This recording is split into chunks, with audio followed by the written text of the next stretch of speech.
Awesome. Hello, everyone. My name's Anthiush, and this is Simon. We believe that sports is for everyone. At OneCourt, we bring live sports to fans with blindness and low vision. Currently, many fans with blindness or low vision rely on the radio to experience live sports, but radio is often significantly delayed and doesn't convey where the ball or player is. This can lead to a frustrating and excluding experience for these fans. At the same time, we see an increasing focus on accessibility and inclusion in sports, and that's for good reason. Many sports teams and other sports organizations have seen lawsuits recently related to accessibility, and these fans are currently left out. With vision loss supposed to double by 2050, now is the time for sports to invest in accessibility for all. But there's no one better to talk about the experience of using our device than one of our users. We're going to pass it off to George, CEO of Lighthouse for the Blind, to talk about his experience using OneCourt. I'm George Abbott, president and CEO at the Lighthouse for the Blind Incorporated, headquartered in Seattle. I've been blind since birth, avid sports follower on the radio for several decades, and now I'm experiencing this new haptic sporting device that I am really enjoying. I've listened to sports for many years, and it's almost exclusively on the radio because that's the closest I'll get to having better description through the play-by-play. And actually, I have found with this device that you presented through OneCourt, just the ability to get my hands on a field, a replication of a field, and then feel the direction of movement is super exciting. As we're sitting here watching a football game, not only am I hearing what's happening, but I'm actually tracking the ball. And is it in the middle of the field? Is it going towards the sidelines? And it just adds another dimension I've never had, and it's incredibly exciting. And George is not alone in his sentiment. We've worked with and not for the community in developing this solution. We've connected with and worked with over 100 members of the blind and low vision community to develop this technology. I'll now pass it over to Simon to talk about our go-to-market. Yeah, so right now, this is being provided in stadiums as an accessibility product on game day. In the future, we will provide this experience at home, so blind and low vision sports fans can experience the thrill of live sports from the comfort of their couch.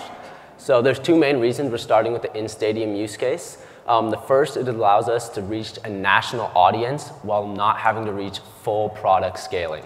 So this allows us to not immediately incur the large overhead that is associated with that. Secondly, working with sports teams and leagues allows us to build our own credibility with the users. So once we do decide to enter into that at-home market, we can penetrate faster and with easier access.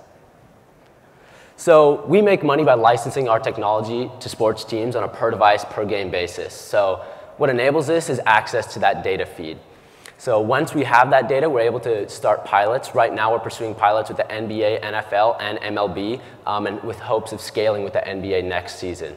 So what's super interesting about our device is the core hardware remains constant across all sports. The only thing that's variable is the back-end software, as well as the skin or the top of the device to fit each field.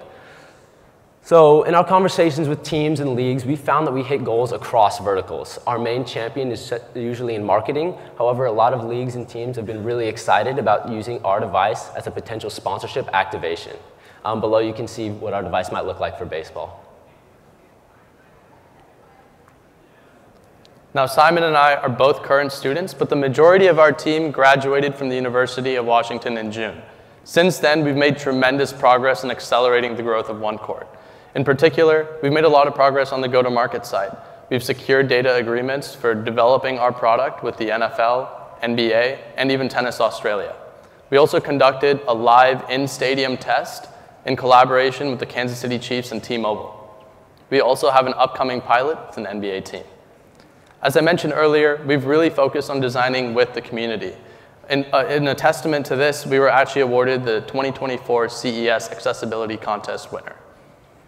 We've also been featured in a number of reputable media publications. We have initial funding from the Microsoft AI for Accessibility grant, and we have a partnership with T-Mobile to leverage their 5G network so that we can provide a really powerful and real-time experience on game day.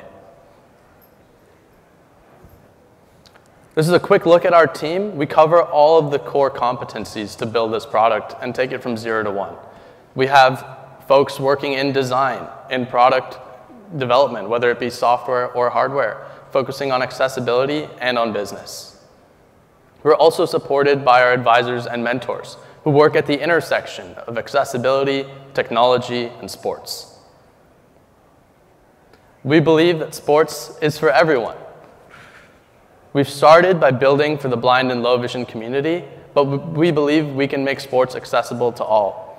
The US disability population is roughly 14%. So this is just the beginning for us. We believe, like Microsoft, design for one, extend to many.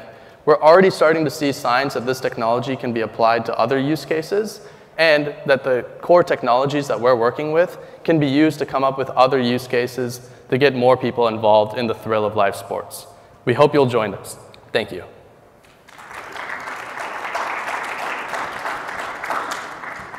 This is really interesting. Thanks for the presentation. Do you mind walking through what the kind of output of the system looks like in terms of right now in Stadium? Is it automated in terms of how the sensors kind of come up? Are you connecting to Wi-Fi? Like, what's the fan experience like? Yeah, definitely. So this is really cool because it's a plug-and-play solution. We automatically connect to an in-stadium network. We are partnered with T-Mobile, but the device is carrier agnostic. We can connect to any network. On top of that, we can also use Wi-Fi. So as long as there's an internet connection, we can connect to the internet at the arena and then stream in the tracking data from an API that we're basically translating into vibrations on the cloud. And is the tracking data coming from a broadcast source, an in-arena source? Like, what does that look like? So it would come from the league. So for example, with the NFL, we use their next-gen stats data. With the NBA, they've used now Hawkeye. So same thing with Tennis Australia. We just use these tracking feeds provided by the league, and then we go out and we pilot and build it out with teams on an individual basis.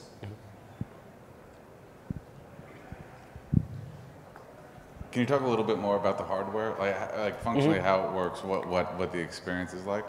Yeah, so you could imagine that the device is essentially a lot like a computer, right? Instead of, a computer has pixels which animate things visually.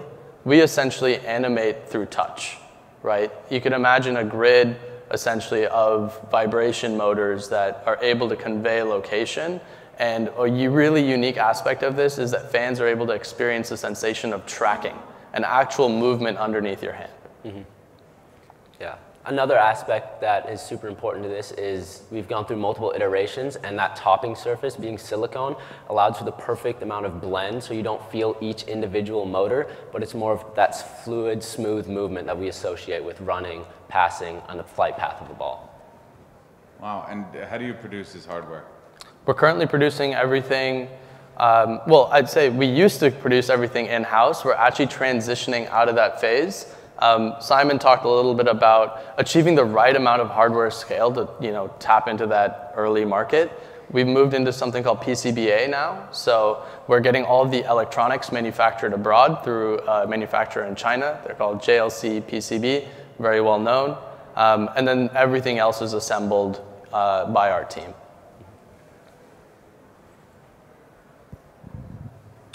Is there an element of sound as well, or is it the fan experience just that you're listening to a live game? The gentleman who was in the video was in a bar. Like, how does sound play into the fan experience? That's a great question. And so what you'll notice, at home or through a broadcast experience, yes, you have access to either a radio broadcast or through the television broadcast. And yeah, you can sync that with the device. That provides a really cool immersive experience. But when you're in stadium, the radio can be significantly delayed, right? Sometimes up to 2 minutes. So there's a lot of content that's missing. What we're able to do is provide that experience in real time, but we realize that audio still adds value. So one of the tools that we've actually created, one of the features, is called Audio Bytes. We're actually starting to generate some of our own shorthand audio commentary through the tracking data that we've been using to power the haptic experience. Yeah, and another fantastic part about Audio Bytes is it really helps reduce the learning curve. So for football, the Audio Bytes will read snap, drop back, pass, pass caught. And what we do is for each specific event, we have a different haptic vibration. So we call it our haptic language, which is how we portray events through vibration. So by varying the intensity, duration, and pattern, we can communicate different events.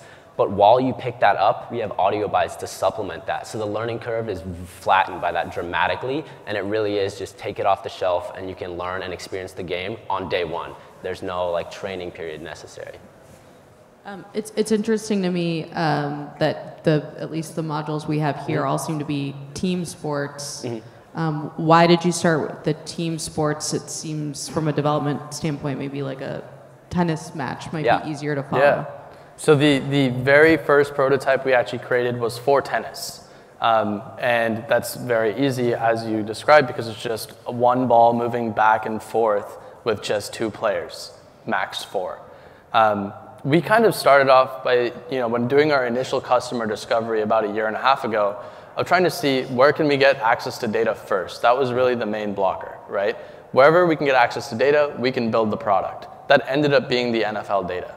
Now, what's really interesting here is, an NFL field is massive and there's a lot of players. So in a counterintuitive sense, by starting with the most complex sport, now it's so easy to do everything else. We can just scale down from there. So the resolution for basketball and tennis, sports that are moving extremely quick on a small court, now feel really, really cool on the device because we've achieved some massive resolution for football that now we can do any sport pretty easily.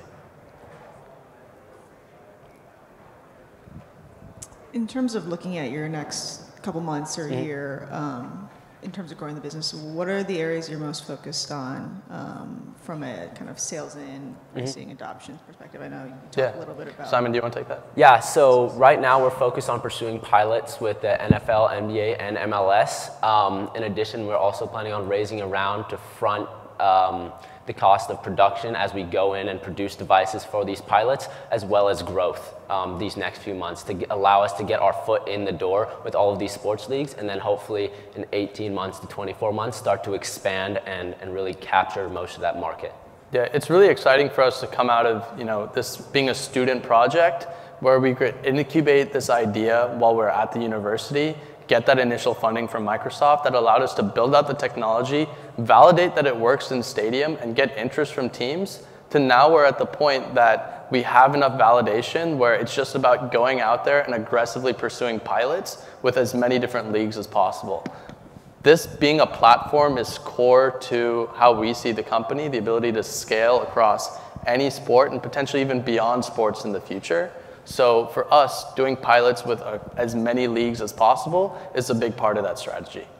And just on that scaling note, how are you thinking about professional team and kind of sport diversity versus like going into the youth space or kind of going down market? So it all starts with data, right? We need access to the player tracking and ball tracking data. That doesn't actually exist very frequently at those lower levels of the game. Even in college, we wanted to start with Washington Athletics, but they're only tracking the players, not the ball. So for us, this is cutting edge technology. But by starting here, we can prove out the concept, and we're confident, as we're seeing with some of the other startups presenting today, that that tracking technology will filter down to the other levels, which will only end up increasing our market size and our opportunity. Where did this idea come from? It comes from the community itself. So we all watched a video, some of you may have seen it, of a blind man at a soccer match with a sighted woman who watched the game and moved his hands around on a game board. And it was through touch that he was able to understand what was happening on the field. But he had to rely on someone else to get that experience. And that experience is not very common in the community, but we found it to be really effective. So Jared, one of my co-founders, is an industrial design student. And he said, how can we recreate that experience through technology? And he built our team, and we've just gone all in since then, about 2 years ago. That's amazing. And going back to Christine's question, just on for the next round, you're looking to raise money to cover production for your pilots, right? How much will that cost and how many units? Yeah. Simon, do you want to talk about the units? Yeah, so right now it's down to what the teams and players want. So for each team and league, we have it customizable. If we want to start out with just a few to sort of validate and test, we can do that as well. So it's pretty variable, but we plan on somewhere just over $500,000 to be able to separate and integrate into all 5 major sports leagues, at least develop products for them, and then start pilots in 3 of those. Which is super exciting. But yeah, I mean, it's a customizable process. We want to work with teams to make sure that we don't scale too fast, and we do it just right and get this right the first time around. And like we said, make live sports more accessible. Yeah, it's around 40 to 60 units for the upcoming pilot season, and then we're able to produce them for under $100 per device. Now, it used to be over $1,000 a unit, so we've already really optimized that process. But yeah, 550 goes towards production of devices, also retaining our team, making sure we can continue to do this full time, and then focusing on growth, coming to conferences like this and acquiring customers. Just a side suggestion, you should, if you're talking to the leagues, they have some venture arms that this might fit well with, so definitely talk to them about that. Will do. That's great feedback. Thank you. Awesome. Thank you, guys. Thanks, everyone. Yes, sir. Yes, sir.